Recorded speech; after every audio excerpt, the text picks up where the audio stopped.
It's the Real Estate Podcast, brought to you by ANZ Home Loans for financial well-beings. Hey, welcome back to another episode of the Real Estate Breakfast as we do this run-up together to the end of our 2024 year, talking about your property news 7 days a week, as heard on iHeartRadio, Spotify, Apple Podcasts and Amazon.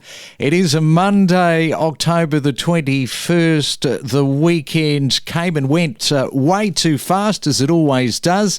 Got to navigate our way out of the start of the week. And this morning I thought it would be interesting to take a look at the growing concerns around Australia's real estate advertising costs and how they impact both home sellers and the broader housing market. With platforms like realestate.com.au and Domain dominating the scene, advertising fees really have surged, adding significant costs to selling properties. No doubt something that you are only too well aware of if you have sold your property over the last 5 years. And we'll take a look at whether sellers are getting value for money. So right now, let's catch up with Simon Blangiardo from SOD. And good morning to you, Simon. Welcome to the Real Estate Breakfast. And that is really the question, isn't it? Are sellers getting great value for money? Yeah, thanks, Craig, and thanks for allowing me to be here today. The short answer is I'm not sure, and I don't think they are getting the value that they need right now. How long have you been in the game of doing the advertising? Because we should point that out. You do look after developers in particular, you were saying to me off air. So you know the rates, you know what's going on, you know the market dominance.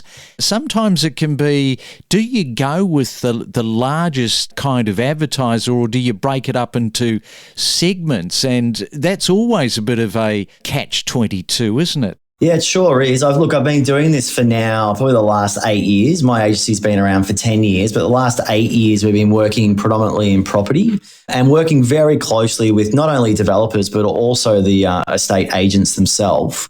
The norm has always been, all right, we're selling a property, so we have to be on the listing websites, REA and Domain. That's just a non-negotiable. And that's kind of where developers and agents believe that that's where they're getting their best bang for buck. But tides are turning now, and they're realizing that the cost of those channels are actually quite high and the return isn't there. So they're looking for alternatives, and that's where my agency comes in with some more affordable alternatives. Yeah, and I get it from the real estate side because it's about every single possible person to get them into an open home. So they have that lovely conversation. If you're selling your home, well, we need this advertising budget to really push your property out. Now, a lot of people get sick of that, of course, because just after COVID, houses were literally selling themselves and they were still spending this money on the advertising budget. So it can be very frustrating for those looking to sell their homes. I agree. I totally agree. It's very frustrating. And you're right. Homes, they're selling themselves. Existing homes now on REA or Domain, you can definitely run campaigns without running any ads. So as long as you've got a profile there, people will find you because they're actively looking. And they're also, in the local area. So they're driving past the hoarding that's sitting outside the for sale sign. I think now, with interest rates where they are, it is tougher, for sure. It's tougher to sell. People are a little bit more conscious about what they're buying and when they're buying. And I think there's a lot more information out there now. So their purchases are a little bit more considered, not saying they weren't in the past. So I do know at the moment it is quite tough out there for real estate agents with sales, and homes aren't just selling themselves, so to speak. And of course, as part of that budget, there's always this push for beautiful video content, and that can sort of suck in hundreds and hundreds of dollars just to sort of present your property online. What do you think about some of this alternative? I see it all the time where agents are doing this sort of wacky form of advertising a client's property. I personally don't think that is such a great look. I think that properties, if they are presented beautifully without the clowning around, they're going to sell anyway. I totally agree. Look, I think the way that agents now are pushing homes, let's use Instagram as the channel. Yes, they're doing, stories and reels. The videos that they're capturing are caught in the moment. They are purposefully meant to be lo-fi, so not super high quality, but that's because the channel Instagram itself lends itself better to more real, authentic content. But in saying that, from our stats and our data, when we're running advertising through Meta, so Facebook and Instagram, we've done many tests, video versus static imagery. And static imagery will always generate you more leads and more clicks than video. And the reason is today, and it's quite sad, but as consumers, we are very quick to swipe or scroll to the next thing, where very rarely are we watching a video from start to finish. It's very hard to capture people's attention these days. So that's why static images are working better than videos for real estate agents and for developers. Yeah, I think maybe part of the problem for that will be the way in which the video content is presented. I think people just go for those static images. And I've mentioned this before, where a videographer has done a close-up of a plant or a downlight. You want these wides. Some of these videographers don't have wide lenses. It's pretty obvious they're being shot on a 50mm. Now, if you're having videography done, ask that question if you're selling your property. Does the videographer have a wide lens? Yeah, it seems like a bit of a no-brainer, but you're absolutely right.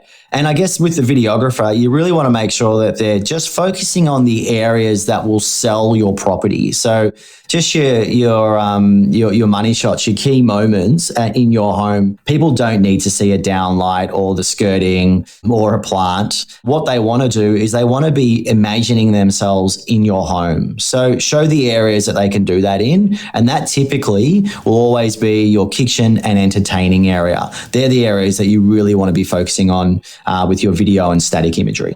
And Simon, you mentioned at the start, we were talking about realestate.com.au and Domain, pretty much market dominance around advertising. And you've done all sorts of tests, and you're able to track it far more than your average Joe Blow. And he was saying that you're looking at different options in terms of how to shake it up a little bit in terms of that advertising budget. So what other areas in particular in 2024 are you finding some traction with? Yeah, great question. REA and Domain, they have a place. There's no doubt that we as consumers use it, but the cost that they're charging for advertising is ludicrous in my mind for the results that you're actually getting. And so the alternatives that we've been testing have been your social media and your Google channels. Now, the reason why we do this and really predominantly we're focusing on Meta, which is Facebook and Instagram. The reality is majority of people are on Facebook and Instagram too much every day, in fact. Whereas REA or Domain, they're not on there really. And if they are, they're on there just doing a little bit of research. But what happens is when you're on those channels, you're flooded with other properties that look very similar pricing in the same area. And so I kind of liken it to the analogy that, you're in Woolies and you're looking for coffee and you're almost sport for choice. You don't know what to buy or look at. Same methodology, I guess, or theory with REA and Domain. Whereas when you're advertising on Meta, not only is it more affordable, a lot cheaper, you're not competing with other properties that are sitting above and below your post or your ad. So it does stand out a little bit more. And Meta won't admit this, but they're listening to our conversations. So it knows when you're looking. It knows what you're looking for. It knows who you are. It knows what you're interested in. It knows everything about us. It's actually quite scary. And so it's in its best interest to show you property and content that is quite relevant to you and your situation right now. Okay, because that's really interesting, because you do have advertising people that will say that some of these social media channels have almost sort of reached their peak. In other words, messaging is getting lost. But according to what you're saying, the click-through rate is working. Just want to circle back, though, to TikTok. What's TikTok telling you? Because, again, all these bombardment of messages, you can get lost in that swell of so much product. You absolutely can. Look, when we've ran some tests on TikTok, and TikTok just for real estate, it just isn't the channel for it. The demographic on TikTok is typically younger, and they're normally your first home buyers, if anything, and they're just not on TikTok to look at content for real estate in terms of to actually turn into a buyer. Yes, you can advertise on there. Yes, you can, real estate agents are on there promoting themselves, but they're building their own brand so that when these first home buyers and the younger audience starts to come up and start to own and sell property, that's who they want to sell through, right? So people who have been advertising on their platform. But for right now, TikTok isn't the channel that you should be using to sell your property. What about traditional, like radio, print, television? Television, so expensive, obviously, these days. Radio, I'm ex-radio. I know those rates are very expensive. Print, also very expensive. This is something that, of course, social media has changed the game, the paradigm. It really has. All of those channels are really expensive, and the reality is for your property, you don't need to be on radio. You don't need to be on TV. You don't need to be on print. I don't know anyone really that reads print media today. I know there are people that do, but what we're finding is the costs for that versus what you're getting in return. It's like lighting money on fire. There's no reason to do it. You will capture the exact same audience on Meta, because that's where they are, and they're on there more often than the other channels.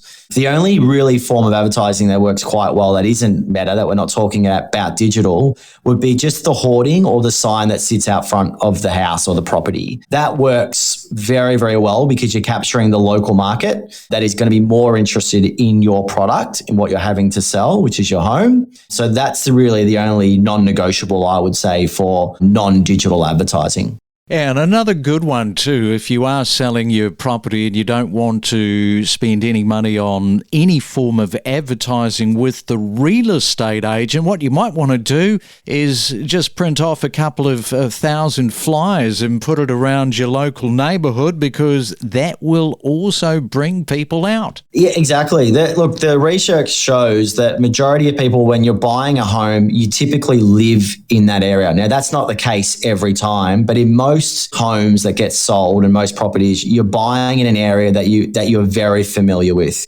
You're not going from one side of the, from south of the river to the other side, to the north of the river, just on a whim. So yeah, doing local advertising is really important. And the agent you choose is super important as well. All day, every day, they're selling other properties. They're building a huge database of like-minded people that may be interested in your property as well. It's in their best interest to sell your property. And so they'll be tapping into their email database as well. All right then, Simon, we'll leave it there. Good stuff. Nice to hear somebody talking so positively about the advertising.